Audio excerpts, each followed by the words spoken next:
Naturally, when it comes to comparing an Ultra versus a regular version of that same series, it's gonna be a very different experience. But you cannot ignore the argument of price to performance. And the X300 is a really excellent phone. So let's have a short comparison between both of them and see how they stack up. It's gonna be shorter than normal, but I really want to showcase what you would lose out to and what you would gain. Especially when it comes to price and of course form factor, because this is quite a bit smaller. Let's dive into the video. It's never an easy choice between two different brands and their offerings. But what if you like a set brand like Vivo, but you don't want the size of an Ultra? What would you be giving up? This is where this quick comparison comes in. Because at its core, both the Vivo X300 and X300 Ultra share a lot of that same DNA. But there are some clear differences.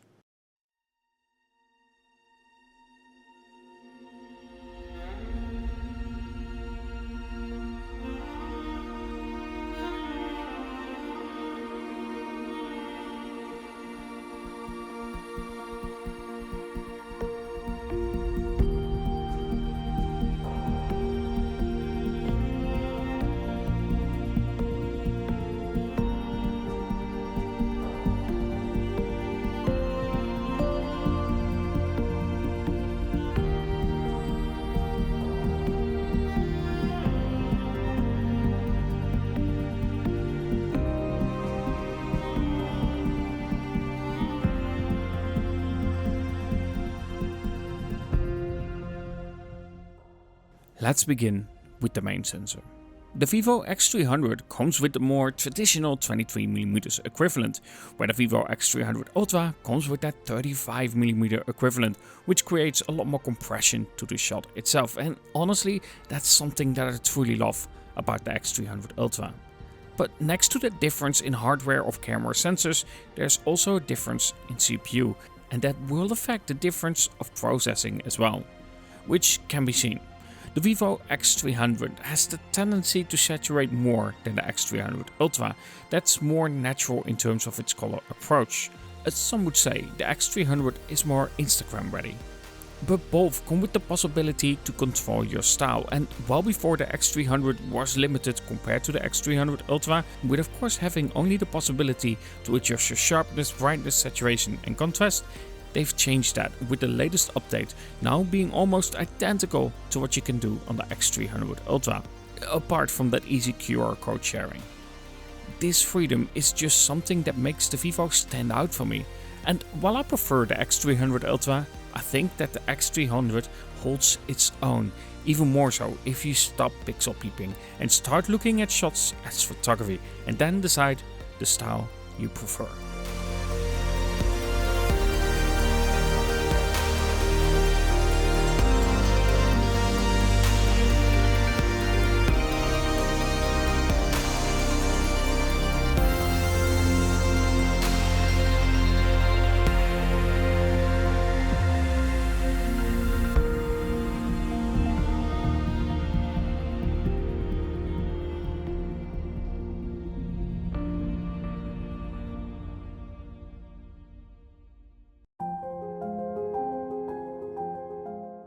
Zoom capabilities are on the rise and we are getting better and better hardware. And yes, the X300 Ultra with the larger sensor compared to the X300 will deliver better zoom shots.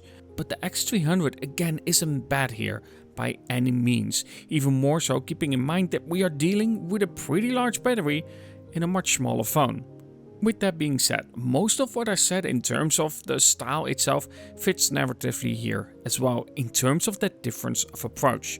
But something that I also want to highlight is that the X300 doesn't look as sharp, and that's something that I actually really like about it. And naturally, in terms of pure hardware, having that sensor size and more natural details will help with RAW photography. And for those who are members, they will get access to that as well. But without pixel peeping, I truly think that the X300 still does an exceptional job, even though it loses out in quality, because naturally we are dealing with much less space in the phone itself. And while we're talking about an exceptional job, if you enjoyed this kind of video and these kinds of comparisons, be sure to subscribe. It really helps out a channel like mine.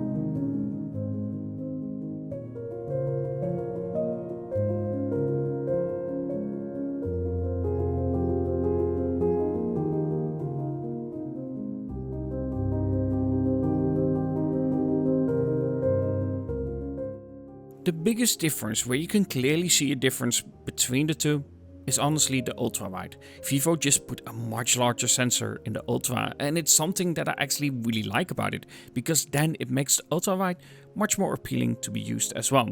So if you love shooting with the Ultrawide, this is where I would say the X300 Ultra just performs a lot better, because the X300 has a pretty normal sensor in comparison. This will be visible in shots in terms of details, but even more so if we are looking at shots in low light and video as well. While the X300 isn't bad by any means, the X300 Ultra is simply far better, no matter how much processing. The X300 simply cannot compete here. But if you aren't looking for that kind of level and you aren't using the Ultrawide that much, the X300 still does well. Though for me, just like the other two sensors, saturation can be a little bit different here.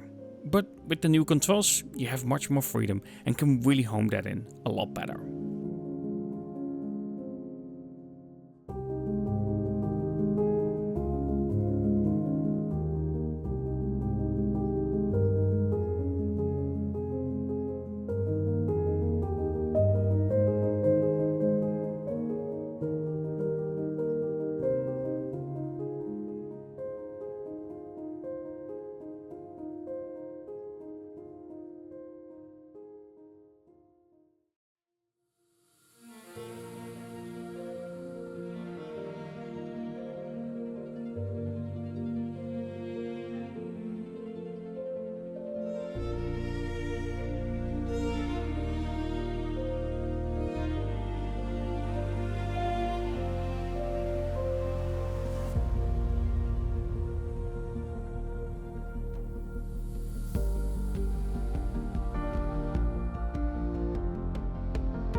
Now for flower and macro shots, for both of them you use the Periscope sensor, and I would say the X300 Ultra gets slightly closer and is a little bit more reliable. But apart from that, a lot of the color difference and style difference I stated holds true here as well, with the Ultra simply looking far more natural. Naturally though, there will be a bit of a difference in depth because the Ultra has a much larger sensor in comparison, giving you more depth of field.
Vivo X300 versus the X300 Ultra.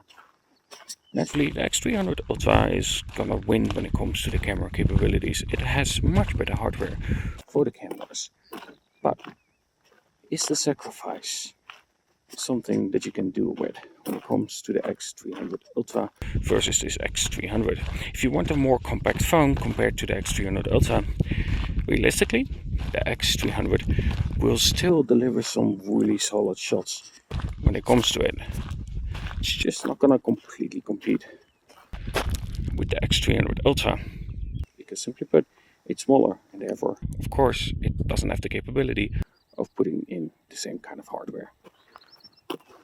But it's no slouch by any means.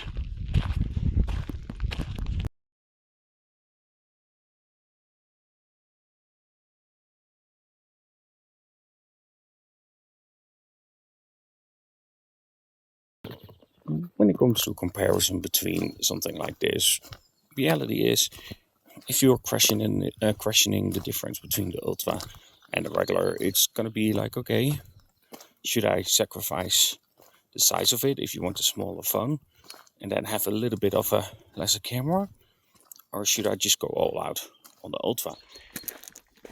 And that honestly really depends. If you want the best camera, yes, the X300 Ultra is going to perform better. That's just a fact. But if you want a more compact phone, the sacrifice in camera isn't that big.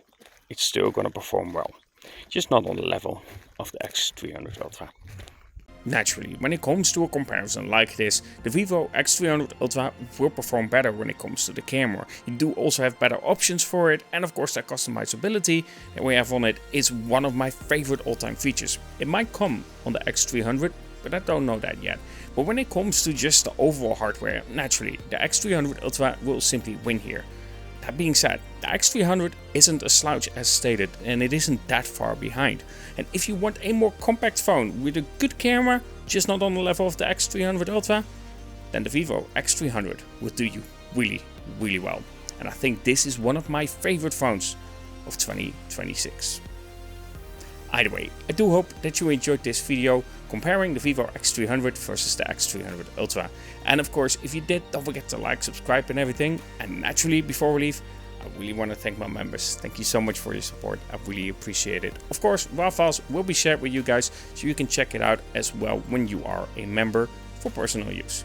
Anyway, hope you enjoyed, and talk to you guys in the next.